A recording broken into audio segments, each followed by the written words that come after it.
Welcome to the Daily Bite with your host, Pastor Steve Andrews. We continue our study of the Gospel according to John today with chapter 11.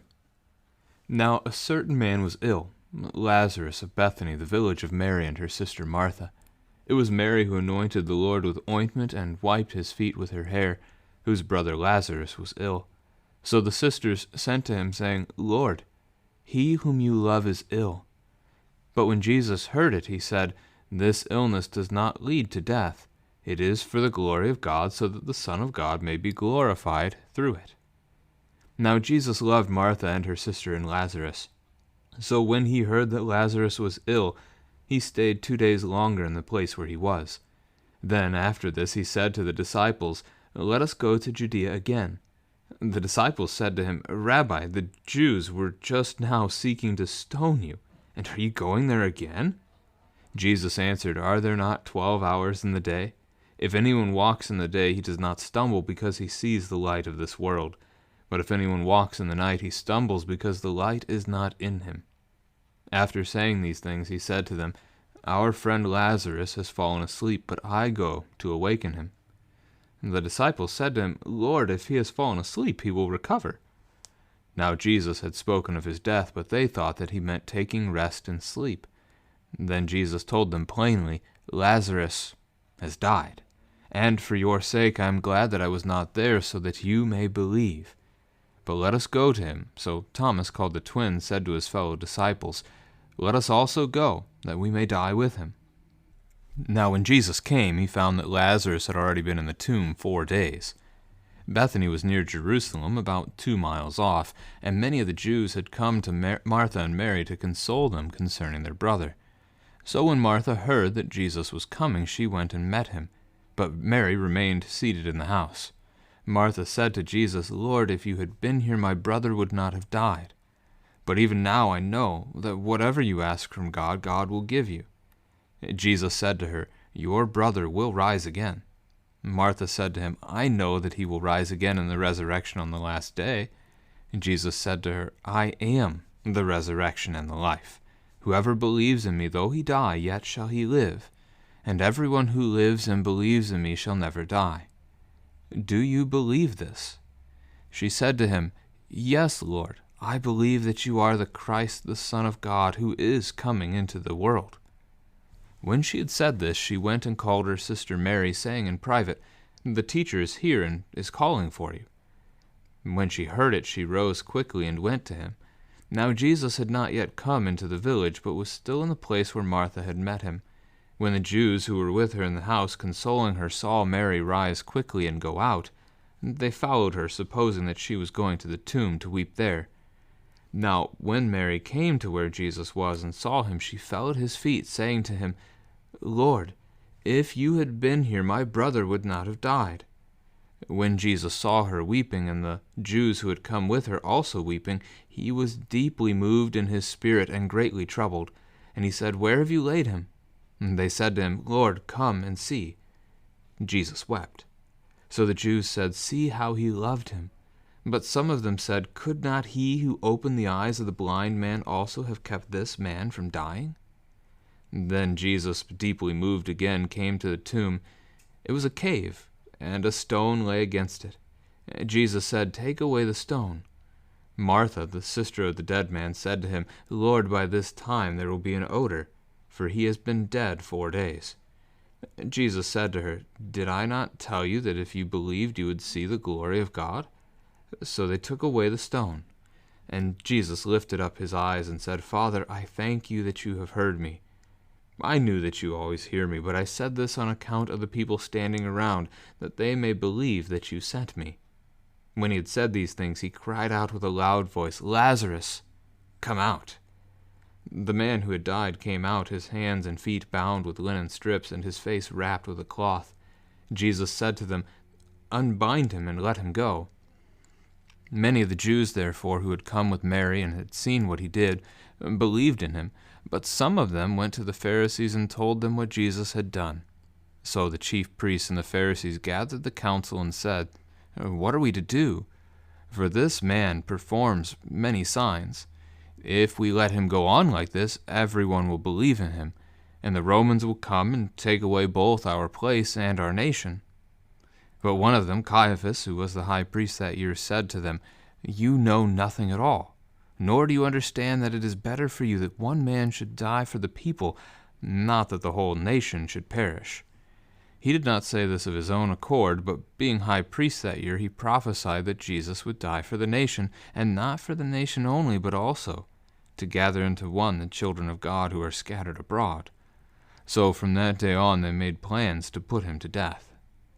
Jesus, therefore, no longer walked openly among the Jews, but went from there to the region near the wilderness, to a town called Ephraim, and there he stayed with the disciples. Now the Passover of the Jews was at hand, and many went up from the country to Jerusalem before the Passover to purify themselves. They were looking for Jesus, and saying to one another as they stood in the temple, "What do you think? That he will not come to the feast at all?" Now the chief priests and the Pharisees had given orders that if anyone knew where he was, he should let them know, so that they might arrest him. This is the word of the Lord. John is good at giving us lengthy chapters, and so we're working with this one here as well. Primarily, we're looking at the idea of Lazarus in this text. Now, Lazarus, Mary, and Martha, all of them described as basically being friends of Christ. Verse 5, that he loved the three of them, is there. Verse 3, the sisters say that he had loved Lazarus. So what is their relationship precisely? We just don't know. I mean, as God, as the Creator, he loves all of his creation, but this seems to imply something stronger, deeper, as John will refer to himself in the Gospel as the disciple whom Jesus loved, making an important, a deep connection. So have they visited before? Have they known each other long? Have they interacted many times? We don't have the answer to those questions.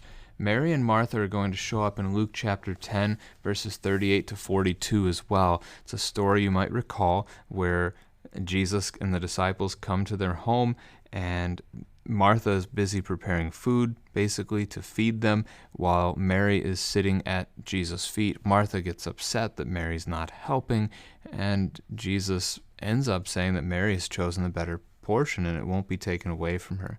This connects to the idea that man does not live by bread alone, but by every word that comes from the mouth of the Lord. Well, Martha was the one. She was doing something good, right? She was seeking to feed Jesus and his disciples a meal. This is good.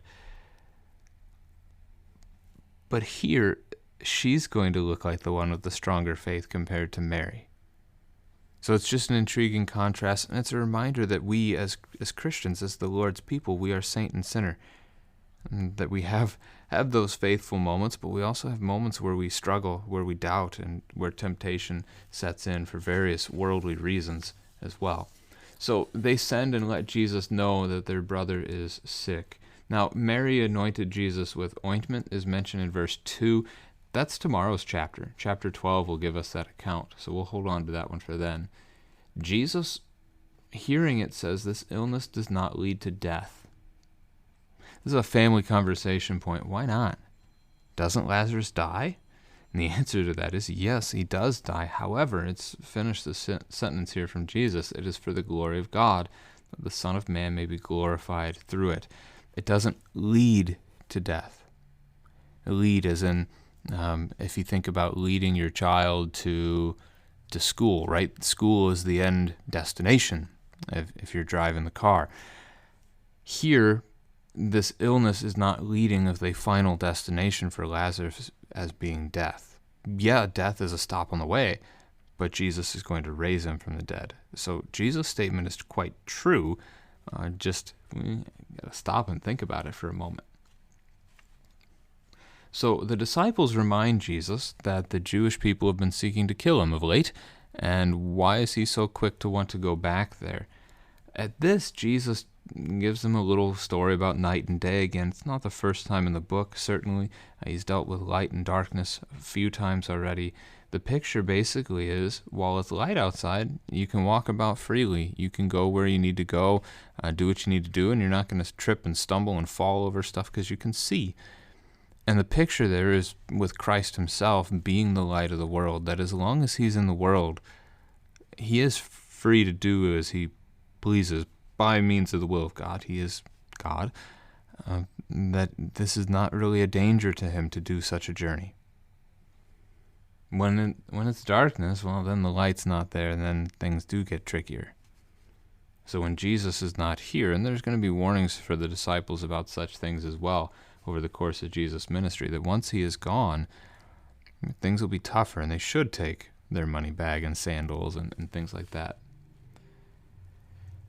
So Jesus tells them Lazarus is asleep. He goes to awaken them. They misunderstand, thinking that sleep is good for the body. If he's sick, it'll help him get better.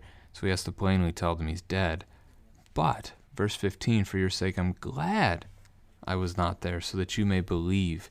Jesus is going to raise Lazarus from the dead, and this miracle is going to build up the strength of his disciples.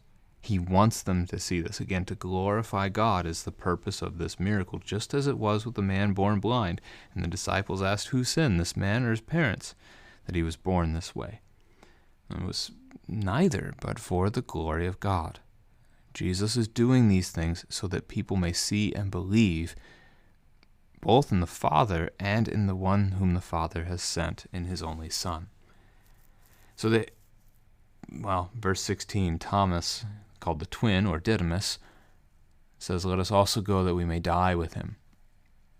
Again, because the Jews are seeking to kill him.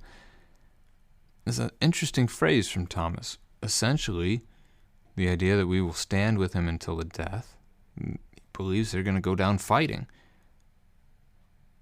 If this battle's going to happen now, a reminder, disciples believe that the Messiah is going to be a military champion, a judge of Old Testament days who delivers his people from oppression.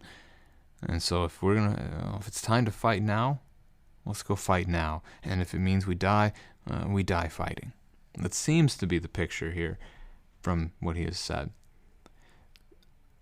So by the time he gets to Bethany, which is 2 miles away from Jerusalem as we read here, Lazarus has been in the tomb for 4 days. That's significant. It means his body is already decaying, and that's why Jesus waited as long as he did. Everybody will know, the whole community will know Lazarus has been in the tomb for 4 days, and that he's not just, we might talk about a coma, he's not just so ill that he looks dead. He's definitely dead. He's dead. Dead as a doornail. So the Jews have come out to Mary and Martha to console them. Again, living close to Jerusalem, lots of Jewish people in the community. And so you've got a community aspect to this. Maybe some paid mourners, those who grieve as kind of their way of life. And there certainly were some of the time. This is not spoken as though this is the case here, but could have been, at least for some of them. Martha runs out to meet Jesus this time while Mary stays seated in the house. That actually is kind of paralleled to Luke chapter 10, where Martha was the one who was up and moving about and spoke to Jesus, while Mary was the one sitting. But again, different outcomes for the accounts. She and Mary will both end up saying that if Jesus had simply been there, Lazarus would not have died. They trust that he could have healed their brother. There's some faith in that. This is good. But she then says, whatever you ask from God, God will give you. What is it she expects Jesus to ask from God? She doesn't expect a resurrection. As we kind of move through the story, you see that. All right, Jesus says, open the tomb, and she doesn't want to. So it's hard to know what exactly it is. Comfort, some kind of hope, maybe some kind of blessing upon their family, their household, that Jesus will somehow have something to give to these sisters to care for them, because without their brother, they might well be in financial perils. We're not told that either of them are married, so we would make the assumption, and it is an assumption, that they would need some sort of assistance. Maybe they are married, and we just don't know it. So, Jesus says your brother will rise again. True statement. Martha acknowledges the resurrection, that she believes on the last day God will raise the dead. That's quite telling, again, of her faith. This is not something that's truly been straightforward, articulated. It's there within Jewish thought. It's not as though it's not, though there are some who don't believe it, like the Sadducees. But the Jews, the Pharisees, believe in a resurrection. So does she.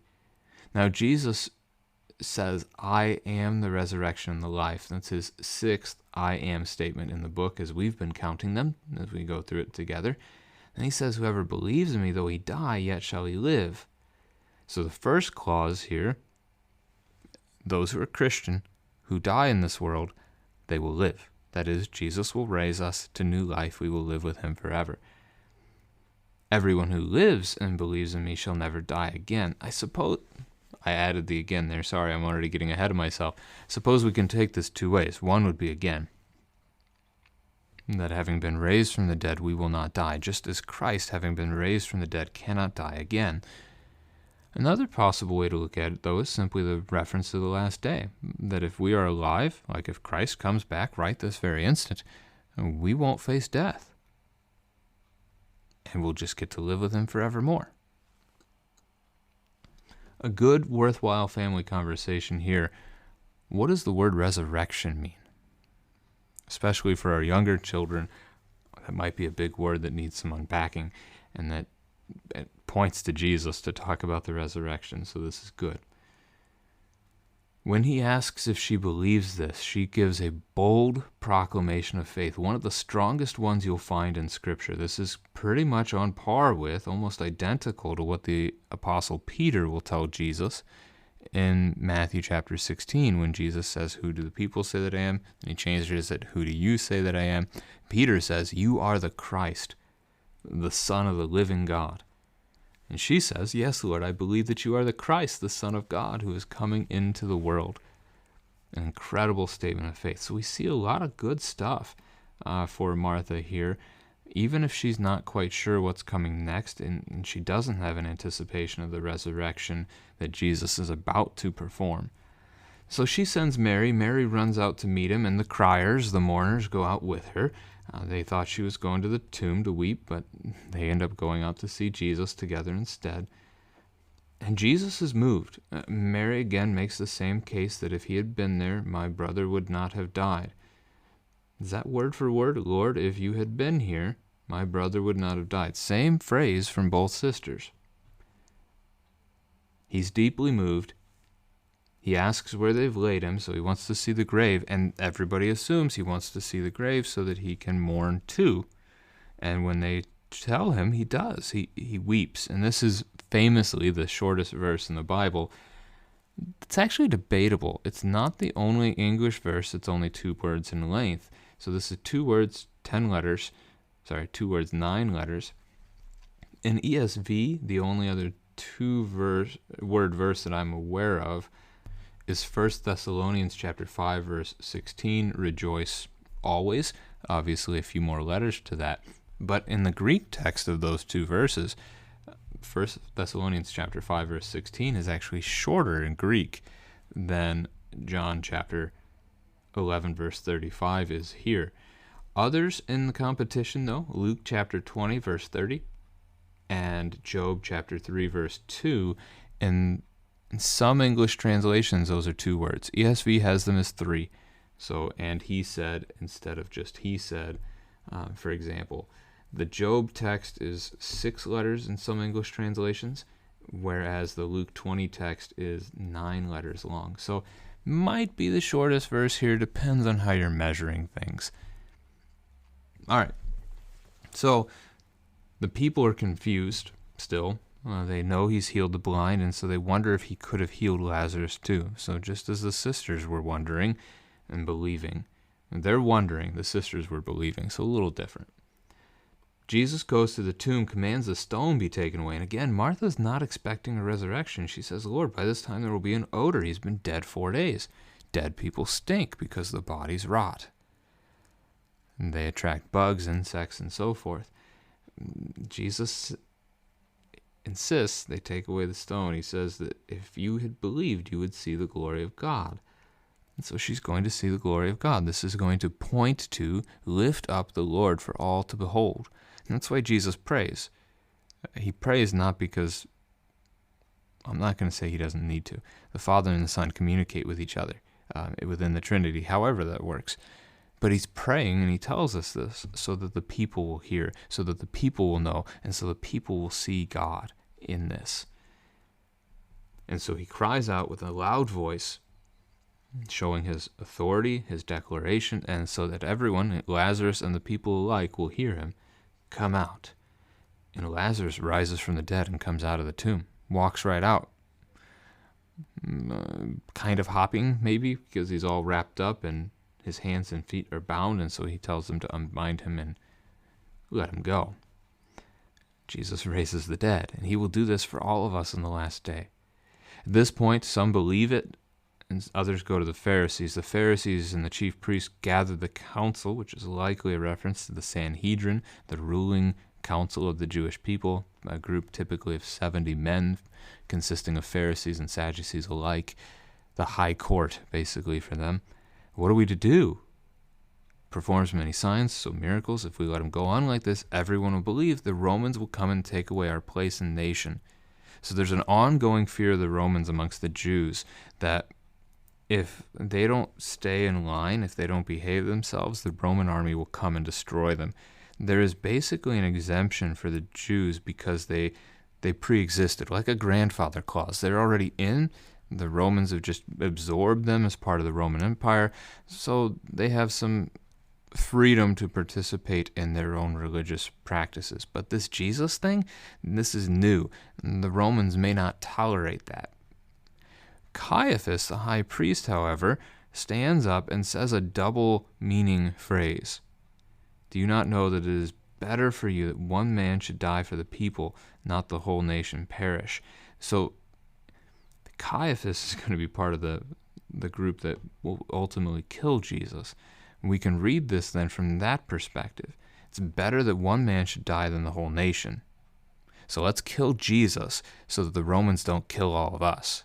You can see that perspective. But at the same time, we're told here that this ends up being prophecy, that the Lord works through his high priest, still his temple, still his priesthood, works through his high priest to actually proclaim what's about to happen, that Jesus is going to die for all people. I mean, fascinating thing that it is, right? Rather than all of us die the death that we deserve because of sin, Jesus is going to die for us in our place, our substitute, our Passover lamb. So Jesus no longer going to walk openly amongst the Jews, instead heads off to Ephraim, which is about 4.5 miles east of Bethel. And Bethel's about 10 miles north of Jerusalem, if you need that to help figure out where we're going here. Passover is at hand again, now the third time, and the Jews are wondering if they'll see Jesus at this one. That's where we pick up tomorrow, chapter 12.